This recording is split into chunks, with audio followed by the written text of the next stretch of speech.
చూడు, మీ ఏరియాను మేము టచ్ చేయట్లేదు, మా ఏరియాను నువ్వు టచ్ చేయకూడదు. ఇది నంబర్ 1. ఇక నంబర్ 2, ఈ బండ గణేష్ గారు, వీణ్ణి మాకిచ్చేయాలి. ఏంట్రా, చంపేస్తారా? చంపేస్తారా? వీడు అప్పుడప్పుడు టీవీలో కనిపించేసరికి హీరో అనుకుంటున్నాడు. హీరోనేరా, హీరో. ఆ విష్ణు బిల్డర్స్ కు ఫోన్ చేసి డబ్బులు అడుగుతున్నాడంట. డబ్బులు అడిగాను రా, అయితే ఏం చేస్తా? ఆడికి అలీబాయ్ ఎవరో తెలియదంట. అవునరా, తెలీదు. ఎవడ్రా అలీబాయ్?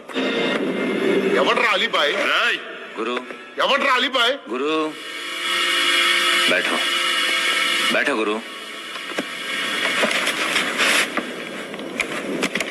ఆడి చేత ఫోన్ చేయించింది నేనే. ఆడికే కాదు, అలీబాయ్ ఎవడో నాకు కూడా తెలియదు. అనయ్య, ఈ తొక్కలో మీటింగ్లు ఏంటో నాకు అర్థం కావట్లేదు. 10 మంది ఉన్నారు,